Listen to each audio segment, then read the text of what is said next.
அஸ்ஸலாமு அலைக்கும். Hi friends, எல்லோரும் எப்படி இருக்கீங்க? இப்போ இதை பார்த்த உடனே எல்லோரும் பீட்சாவான்னு நினைக்கலாம். பட் இது பீட்சா இல்லை. இது துபாயோட ஃபேமஸான சிக்கன் போலா தான். இது எப்படி செய்யலான்னு பார்த்துடலாம்.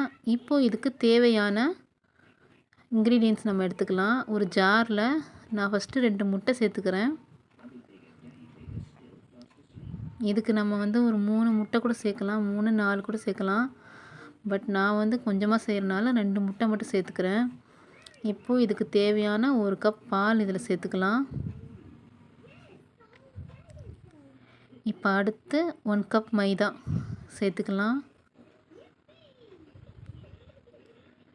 இப்போ இது கூடவே பார்த்திங்கன்னா கொஞ்சம் மிளகு சீரக தூள் பவுட்ரு பண்ணி வச்ச அந்த தூள் ஒரு 1/4 ஸ்பூன் சேர்த்துக்கலாம்.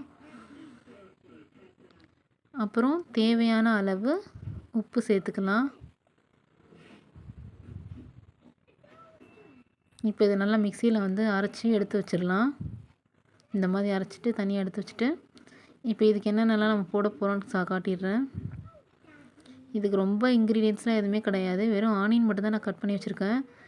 இது கூட வேணால் குடமிளகா கூட நம்ம சேர்த்துக்கலாம். கேப்சிகம் அதையும் கொஞ்சம் கூட போட்டுக்கலாம்.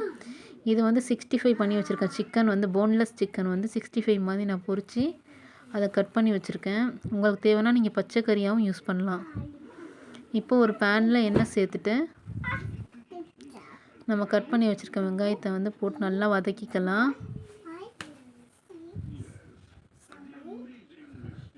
வெங்காயம் நல்லா வதங்கணும். எண்ணெயில் நல்லா வதக்கி விட்டுறலாம்.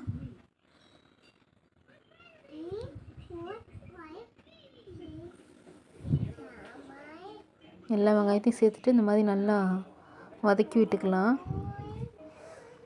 இது கூட தான் நான் சொன்னேன், குடமிளகா வேணுன்னா கூட நீங்கள் இதில் சேர்த்துக்கலாம், கொஞ்சம் இன்னும் நல்லாயிருக்கும். பட் நான் வெறும் வெங்காயம் மட்டும் தான் சேர்த்துருக்கேன்.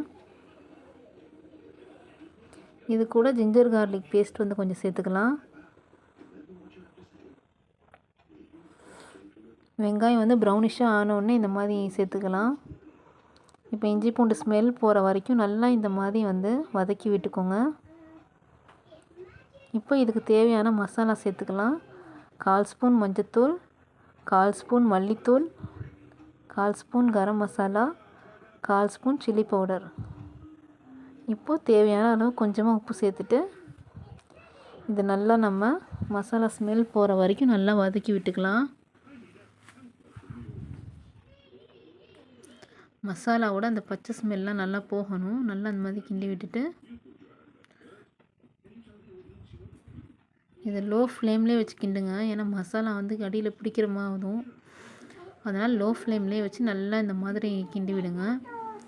மசாலா ஸ்மெல் போனதுக்கப்புறம் நம்ம ஃப்ரை பண்ணி வச்ச சிக்கனை சேர்த்துக்கலாம். நான் மறுபடியும் சொல்கிறேன், நம்ம பச்சை சிக்கன் கூட சேர்த்துக்கலாம். ஃப்ரை பண்ணுறது நான் எனக்கு பிடிக்குங்கிறனால நான் ஃப்ரை பண்ணி கொஞ்சம் சேர்த்துருக்கேன். உங்களுக்கு தேவைன்னா நீங்கள் பச்சையாகவே சிக்கன் சேர்த்துக்கலாம். ஆனால் சின்ன சின்ன பீஸாக இருக்கணும். அப்படி இல்லைன்னா மிக்சியில் லேசாக அதை பச்சை சிக்கனை அரைச்சிட்டு அப்படி சேர்த்துக்கலாம். ஆனால் போன்லெஸ்ஸாக இருக்கணும், அப்போ தான் நல்லாயிருக்கும். இந்த சிக்கனையும் மசாலாவையும் நல்லா மிக்ஸ் பண்ணி விட்டுறலாம். இது நம்ம ஃப்ரை பண்ண சிக்கன்னால் சீக்கிரம் வெந்துடும். இப்போ நெக்ஸ்ட் என்னென்னா, நம்ம செய்ய போகிற அந்த பேனில் ஆயில் இல்லை நெய் ரெண்டுத்தில் ஏதாவது ஒன்று நான் ஊற்றி இந்த மாதிரி ஃபுல்லாக தடவி விட்டுடலாம். நான் ஸ்டவ்வில் தோசைக்கல் வச்சுருக்கேன். தோசைக்கல் நல்லா ஹீட் ஆன உடனே அந்த சிம்மில் கம்மி பண்ணிவிட்டு நம்ம கடாயை வச்சு கடாய் நல்லா கொஞ்சம் சூடான உடனே இந்த மாதிரி நம்ம அரைச்சி வச்ச இதை கொஞ்சமாக ஊற்றிக்கலாம். ஃபஸ்ட்டு பேன் நல்லா சூடாக இருக்கணும். கொஞ்சம் ஊற்றிட்டு இந்த மாதிரி நம்ம மசாலா போட்டு அந்த சிக்கன் இருக்கு இல்லையா, இதை நம்ம ஃபுல்லாக போட்டு வச்சிடலாம்.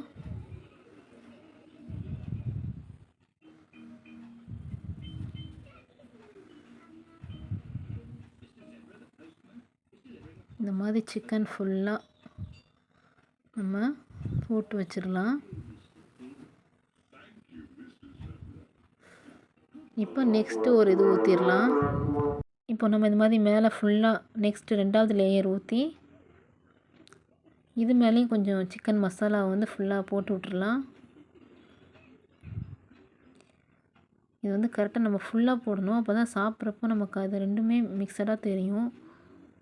அதனால் கேப் விடாமல் எல்லா இடத்துலையும் இந்த மசாலா வந்து ஃபுல்லாக போட்டுடலாம். இதை போட்டுட்டு லாஸ்ட்டாக இந்த இருக்கிற இந்த இதை வந்து மேலே ஊற்றி விட்டுடலாம். இந்த மாதிரி ஃபுல்லாக ஊற்றி விட்டுட்டு நம்ம வந்து மூடி வச்சிடலாம் ஒரு 10-15 மினிட்ஸ்.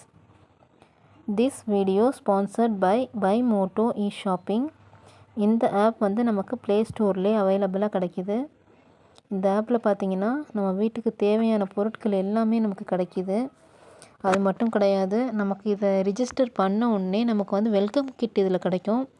999க்கு நமக்கு 23 ப்ராடக்ட்ஸ் வந்து கொடுக்குறாங்க. இதில் 2 விதமான வெல்கம் கிட் இருக்குது. இதில் உங்களுக்கு எது வேணுமோ நீங்கள் சூஸ் பண்ணி வாங்கிக்கலாம். அது மட்டும் கிடையாது, மற்ற ஆப்போடு கம்பேர் பண்ணுறப்போ நமக்கு இதில் விலையும் கம்மியாக கிடைக்கிது. நமக்கு ஆர்ட்ரு போட்டு 7 டேஸில் நமக்கு டெலிவரி பண்ணிடுவாங்க. இப்போ நான் காட்டுறேன் இல்லையா, அந்த வெல்கம் கிட் இது தான்.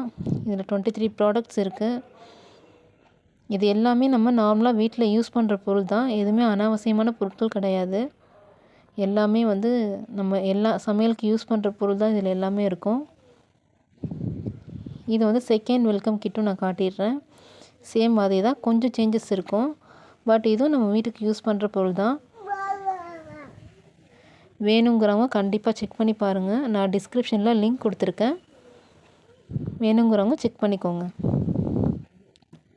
இப்போ 15 மினிட்ஸ் 20 மினிட்ஸ் ஆயிடுச்சு. இப்போ இதை ஓப்பன் பண்ணி பார்க்கலாம். நான் வந்து ஒரு டெக்கரேஷனுக்காக மேலே டொமேட்டோ வச்சுருக்கேன். நம்ம குடமிளகா கூட இது மேலே வைக்கலாம். கேப்சிகம் கூட இது மேலே வச்சிடலாம். உங்கள்கிட்ட கேப்சிகம் இருந்துச்சுன்னா இந்த மாதிரி வச்சுக்கோங்க. இப்போ இதை வந்து நான் அப்படியே குப்புற போட்டுட்டேன் தட்டில். இப்போ தான் ரெடி ஆயிடுச்சு பார்த்தீங்களா. இப்போ இது கூட நான் இஞ்சி போட்ட டீயும் இப்போ இது தான் நான் சாப்பிட போகிறேனாங்க. இதுதான் இன்றைக்கி எங்கள் வீட்டில் பிரேக்ஃபாஸ்ட். தினமும் தோசை இட்லின்னு செய்யாமல் இந்த மாதிரி டிஃப்ரெண்ட்டாக செஞ்சு கொடுங்க. எல்லாருமே கண்டிப்பாக விரும்பி சாப்பிடுவாங்க. கண்டிப்பாக ட்ரை பண்ணி பாருங்கள். நெக்ஸ்ட்டு ஒரு இன்ட்ரெஸ்டிங்கான வீடியோவில் உங்களை மீட் பண்ணுறேன். பாய்.